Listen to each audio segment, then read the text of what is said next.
Hey everyone, it's me, Buster Green. So this weekend I did a full playthrough of Gundam Silver Phantom. Let's talk about it. Silver Phantom is a mixed bag. In so many ways, it was maybe one of the best and worst Gundam experiences of my life. First things first, let's review the quick history of this thing. Silver Phantom was randomly announced as the first official Comb Gundam VR project a few years back. Now, honestly, at front, Gundam and VR seems like a weird combination, and that's weird because it really shouldn't be. Like, it's obvious that the two of them should go together, right? People love Gundam, people love VR, so why haven't we got a Gundam VR game set in a cockpit? I don't know what's been going on, but Bandai Namco has really been dragging their feet for the past decade on the concept of getting a Gundam VR project off the ground. Like, I've literally been waiting for a game like this for like over a decade. The only closest thing before this was the super simple, super fun, immersive Gundam arcade game, Senju no Kizuna. The Senju no Kizuna series is so freaking awesome, but unfortunately they're exclusively only in Japan. But you get to use a whole Gundam cockpit to play them. Anyway, a port of Senju no Kizuna would basically be probably the best possible thing you could have for VR headsets, but despite how much I want that, there still hasn't been a home VR version of Senju no Kizuna. The only port of Senju no Kizuna ever was a weak and lackluster port for the PSP over 10 years ago. Now, there's plenty of other modern Gundam games that they could easily change and port over to VR too, but weirdly they haven't done that either. Anyway, I want to say that Silver Phantom was seemingly commissioned by Mark Zuckerberg as semi-exclusive content for the Oculus 2 and 3 game consoles. Now, I myself came into possession of an Oculus 2 about a year ago, but I've probably barely taken it out of its box for a total of 2 days, because as soon as I got it, they immediately announced the Quest 3, and that just felt like they were trolling me. And although I love the Oculus's wire-free VR, it just doesn't have a robust enough library to fully justify itself as a game console. Anyway, back to Silver Phantom. Silver Phantom is such a really odd bird. I want to say it was created with the intention of being one of the first VR-orientated anime films, but I'm going to guess in about the last year or so, something happened, maybe the early reviews were bad, so they changed it. They made Silver Phantom pivot into being sort of a video game, but barely a video game. It's kind of an obvious pivot to make because they're releasing it on a video game console, they're releasing it only on these VR headset game consoles, and the only people who are playing it will obviously be video gamers. But I had initially thought that the game and the movie were going to be two separate projects, or that you'd watch the movie and then the game would be a separate thing after the movie was over. But in the final build, they're integrated. They're just integrated very unevenly. It's like for every 5 minutes of anime you watch, you then have to play 1 minute of a bad interactive game moment experience. The problem is, unfortunately, a lot of the game moments in Silver Phantom are very, very definitely poorly designed, badly designed, or a second thought to the product. And a majority of just don't work out properly. About a month before this, I actually first played Silver Phantom at the Gundam-based mobile tour. That came around my area, and I was able to play the demo of Silver Phantom, which only consisted of the scene where the Delta and the Jagan have a beam saber duel. But I had such a hard time figuring it out, and that part of the game was so absolutely clunky that I had serious concerns about this game even being good and all the hype around it. But I did bite the bullet and finally bought the full game. And I will say in the full game, that moment does feel a little bit better because you have a build up to it and you're not just going in blind. You know what you're doing. You've learned the controls. The demo dropping you in blind was completely disorienting and kind of like a horrible demo in my opinion. All right, so now let's talk about Silver Phantom and what's good about it. Silver Phantom is set in UC 0096. It's set a few years after CCA, and as I later learned, it's set exactly at the same time as Gundam Unicorn Episode 6. It's overall definitely a Gundam Unicorn side story. Its presentation is very similar to Unicorn, and it's definitely cut from the same cloth as Unicorn. The story of Silver Phantom is there's this whole Silver Phantom unit owned by a new faction called the Argent Keel. The Argent Keel is some kind of weird mercenary neutralist faction working outside the Federation, working outside of Zeon, and they seem to have about 3 or 5 major ships that they all live out of. They have a pretty unique mobile suit collection. It consists of a couple of rare units like the Delta Zine, their signature Gundam, the Jagd Weiss from Char's army, and the Regizy. How the fuck was there a second Regizy? How do they have a Regizy? That doesn't make sense to me. Anyway, beyond those 3 mobile suits, the rest of their fleet is bizarrely comprised of these chrome-plated GMs and Zakus that apparently have been updated to modern specs. Now, at first I like this. I feel like it's a callback to the Oldsmobile Army, a group of enemies from Gundam F90 who used exclusively upgraded Zakus from the original Gundam, but in kind of a plot hole and kind of a rare Gundam franchise continuity error, the GM and Zaku models used in Silver Phantom are awkwardly recycled from the 3D models most recently used in the Island of Kakaro's Dome movie, which matters because those are technically the origin Gundam redesigns of the GM and Zaku, and they don't match up to the Universal Century versions one for one exactly. Like, the Zaku has some extra vents, the GM has some extra armor slots where it can slot in some extra guns. So yeah, the fact that these are origin designs and the proper UC is like kind of weird and kind of off. Anyway, back to Argent Keel. I'm kind of surprised they're throwing out a third faction for this minor project. I guess it works because even though they are a third faction, they're apparently so small that like no one knows about them. Like they imply in the story that they've been around since the Zeta era. They imply that there's kind of serious lore implications from their existence, that they work as like mercenaries and bounty hunters, but supposedly these guys are small enough that they've been permitted to exist. Otherwise, I feel like the Federation would just like write them off as a terrorist group. But actually in this one, they're working with the Federation, and it seems like overall Argent Keel just has a population of like less than 30 people. You play as the genderless pilot of the Delta Zine, a person who has a crush on the captain's daughter. This girl's named Babia, or Bobby for short. She seems to be concerned about your well-being, but not really, because she's still completely obsessed with her dead cyber noob type boyfriend, a man named Fixie Fixit, because lol Gundam names, and actually, as it turns out, Fixie Fixit does eventually fix it. Alright, let's talk about the actual game now. So, because this game was originally meant to just be a 3D anime and then was turned into a game, the anime is the first thing you're seeing here, and then the game parts are shoehorned in, and there's minor interactive moments that sometimes work and a lot of times don't. Like, honestly, what fucks up a lot of these moments is that they function on the premise that your VR controllers are your hands in the VR world. So then you're using your VR controllers to grab the joysticks of the Gundam controllers in the Gundam world, and what I'm getting at is you're using real joysticks to manipulate your hands to grab at virtual joysticks to control the virtual Gundam. Whereas realistically, I think it would have worked way better if the joysticks were just immediately acting as the VR controllers. Like what I'm getting at is if you're controlling a mobile suit in VR, you're using the VR controllers to physically manipulate your hands to control the virtual reality mobile suit controls, instead of just controlling the mobile suit directly with the VR controllers. And I feel like that 1 degree of separation makes the entire experience feel completely insane to my brain. None of the moments where you control the mobile suit ever seem natural because of that, and I ended up ultimately trying to hold the VR controllers like sideways next to my chair so that they would at least resemble the mobile suit levers in the game more closely, but overall it's weird and it doesn't feel right. I borderline think if this game was ever re-released with like an actual Gundam cockpit controller like Seijun no Kizuna, it would play a lot better. Anyway, the battles are also kind of fairly dull for a Gundam game. They're all one-on-one, straightforward mobile suit fights where two mobile suits lock eyes and take turns punching each other.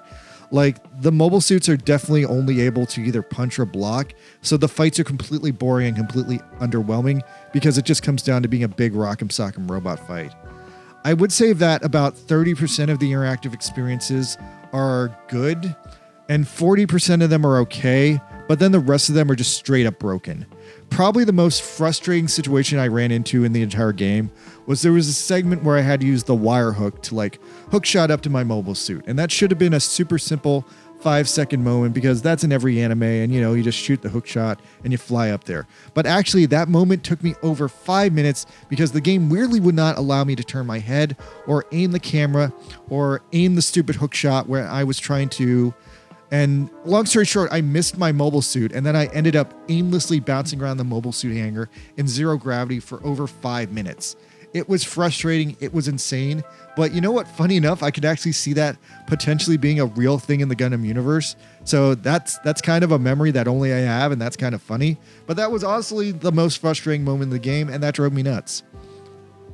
There was another similar but different and not as bad moment where you had to shoot rocks off your mobile suit with a handgun. That was kind of like stupid. I don't know why I was doing that. That feels like a redneck thing to do, like jump out of my mobile suit and shoot rocks off of it. But anyway, that moment controlled a little bit better because you kind of free drifted in space and you could like control where you were drifting. The only thing is like eventually I drifted too far away from my mobile suit and then I couldn't turn around. So to turn around, I literally had to get out of my chair and make a physical U-turn and try to walk into my own wall at one point. So that was how I got unstuck, but it was really, really hard to pull it off. And honestly, the Oculus totally wasn't designed to work that way. And the whole thing was awkward as hell because I was like walking into my wall and like, yeah, it was stupid. Also, I should also point out that the main character in this game is just a generic male body or a generic female body. But then you also have to set that your character talks like a man or talks like a woman. Otherwise, you can actually set it to have a man who talks like a woman or a woman who talks like a man. And it seems kind of awkward that it's just not like if you're a man, you talk like a man. It's convoluted and it's weird. I'm not sure what's up with that, but it just feels like someone didn't really think that outright because like it's like very, very strangely specific, but it doesn't feel natural. Anyway, that being said, there were a handful of amazing moments that really do justify the purchase of this game. Here's my 3 favorite moments in this game that kind of fully made it worthwhile. Early on in the game, there's a moment where you're just standing on the deck of a Sleeves Musai, and I was just standing there, but like I was geeking out so hard. Like this was my first time being inside a Musai, like actually seeing like how it was set up. And it looks exactly like it did back in like Zeta and Double Zeta, but like actually seeing the panels, actually looking at the windows and staring into the endless void of space. Like, wow, like that, like just purely filled me with the joy of like being properly situated on a Musai. Now, another moment that honestly really, really like made me happy, like on such a high level, was they did that cliche Gundam moment where you fly down a hallway with like an escalator hand holder thing. And yeah, you've seen that in Gundam anime like a billion times. It's been in every single Gundam anime. I've like literally seen that for years, but this was the first time I actually did it myself. And that actually kind of meant something to me. It was like, oh, wow, I'm doing this cliche, but wow, I'm actually doing it myself. Like that honestly meant a lot to me. There were also all these little moments that made the world feel amazing and alive to me, like seeing the insanely beautiful details on the cockpit of the Yagdweiss, and seeing these insane beautiful details that Izubuchi put in there, like to fit the Xeon aesthetic. Like that was fantastic. Now, probably one of the like most hardcore amazing moments I had in the entire game was there was one point where I was just sitting in the cockpit of my mobile suit staring out into space when very far away from out of the 9 o'clock corner of my cockpit, at least 10 miles away, I saw another mobile suit fly by in the opposite direction of me. And it was so weird because it was just kind of this random background detail that they threw in the game, but it had this whole ships passing in the night realism to it, and it felt like one of the coolest and rawest things I've ever experienced, just because it was like, oh, there are other mobile suits out here doing their own thing, and that's kind of fun. And yeah, that was my favorite moment. After that, there was a rather cool recreation of the Axis drop moment from Char's counterattack. That was cool because in VR you could kind of comprehend how insanely large Axis was compared to the Earth, but it didn't quite look as realistic as some of the other moments. There were also surprisingly insane moments where you get to see animated in traditional 2D cell animation, but then somehow like converted and processed up to be 3D panoramic and like displayed in VR. That was kind of cool. A lot of that's Fixie Fixit's backstory. Anyway, back to the plot. The game really has a razor-thin plot. Almost nothing happens, but somehow enough happens that it manages to cram in a lot of Gundam lore and character building into like a full hour. The game only takes an hour to get through it, I should mention. The plot is that once upon a time, this random EFF soldier who's like a bitchy Karen lady decided to defect to Xeon for like fame and fortune, and her boyfriend went with her. And it's the middle of Gundam Unicorn. It's like episode 6 of Gundam Unicorn. And so Argent Keel is hired by the EFF to assassinate them for this betrayal and to assassinate them as fast as possible before they like leak secrets. You start off on the flagship of Argent Keel, and then you get into your mobile suit, and you go on this long outer space road trip with your girlfriend Bobby, where you have a number of great flashbacks to your life together, and you play some mini games, and finally you get there and you kill all the Xeon with extreme prejudice.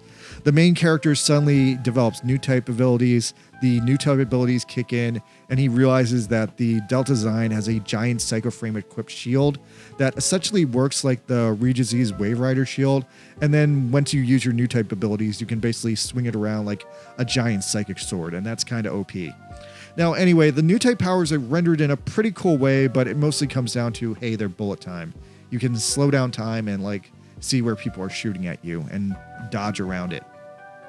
Now, after that, the game has this one final annoying and tedious twist. After the end of it, when everything's died down, all the Xeon are dead, you would think you would go on to a fantastic happy ending. Except somehow you don't. All of a sudden, the main characters find themselves in the way of the Grip's laser, which I think went off in episode 6 of Unicorn, which is why I'm saying this takes place in episode 6 of Unicorn. Now, that itself would be a bad enough problem, but then Bobby, your girlfriend in the game, has this random, very inconvenient psychotic break to the news that you've become a new type.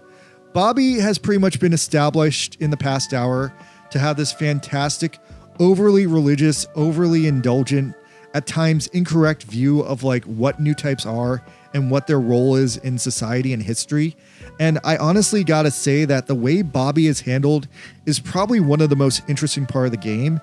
It ties very much into that idea that Gundam Narrative brought up, that new type phenomena has to be researched and contextualized to fully like analyze the Gundam story. But anyway, so Bobby flips the fuck out after realizing that you're a new type and she's not. She has a full like breakdown because she literally built her life about becoming a new type, and the fact you became one before her just like ruins her day so bad. Now at this point, the game apparently splits into 3 paths, and getting the 3 paths is a pain in the ass because you have to replay the entire last chapter of the story over and over, which takes like 10 minutes, and it gets really boring and tedious because of how bad the battle system is in this game. So the first ending I got, main character, or rather myself, accidentally immediately hit the beam rifle button, shot a bullet in Bobby's head, killed her on the spot. Now that was kind of a shit ending, but bizarrely, as it turned out, no one really cared about her. Even her mom forgave me. And so yeah, I went on to have a very successful career as a mercenary and agent kill. But I did feel bad for Bobby. I kind of wanted to bring Bobby back to life, so I tried the other 2 endings. So ending 2 is the ending you get if you hit the shield button instead of the gun button. If you do that, it seems to let Bobby live, but the main character ends up getting killed by Grips, which is very interesting because it then moves on to a VR simulation of what it's like to die in Gundam, and it's very how Lala died in that one episode. So that brings us to ending 3.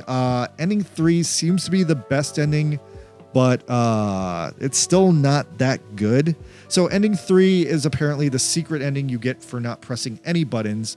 If you just sit there and do nothing, the main character Shinji's out and has like a temper tantrum and flies away because he can't possibly hurt Bobby. So then like it flashes forward to apparently the main character abandoned Argent Keel and he moved to the Philippines, and then he was eventually recruited by Halfway Noah, joined up with Mafdi, and then it sets up the beginning of Halfway's Flash. And yeah, this is kind of the most interesting ending because it randomly connects Gundam Unicorn to Gundam Hathaway, and all the characters live. But even though all the characters live, there's no ending where you and Bobby actually hook up together, which is weird because like throughout the hour you're together, like there is some light romantic tension between the two of you, but I guess she actually hated you, so maybe that whole thing was just like a fluke and like a mislead. So anyway, that's overall Gundam Silver Phantom. So lastly, I guess I should ask, like, should you get this video game? Is it worth it? I would say if you really love VR and you really love Gundam the anime, then yeah, absolutely for Gundam hardcoreists and VR hardcoreists, yes. Now, if you're looking for a good video game, this is honestly one of the worst Gundam video games ever made. I honestly don't think there's been a Gundam video game this bad since like the mid-90s. Like, just the battle system is way too slow and there's too many parts of it that just are not polished and do not play right. And if you're just someone who like enjoys VR games and wants to play a fun VR game, I can't recommend that either because once again, this game is not polished well. But yeah, so if you want the Gundam story, it's a decent Gundam story. If you're looking for a good VR game, as a VR game, it's objectively a failure. Otherwise, I did enjoy Silver Phantom, and like I said, I did have a few amazing moments with it. It's just those amazing moments were in between a handful of horrible moments. So yeah, I'm hoping, since this is the first Gundam VR game ever, I'm hoping that Bandai gets more used to working with VR, and in the future we get better Gundam VR projects. As it is, this game was also half developed by a French company named Albion, and hopefully Bandai got enough that they can make a port of Senju no Kizuna 2, which is what I really want to play in VR. All right, that's it for me. I guess I'll be back streaming Zelda soon or something else. I don't know. I got a lot going on this week. Thank you, everyone. Good night.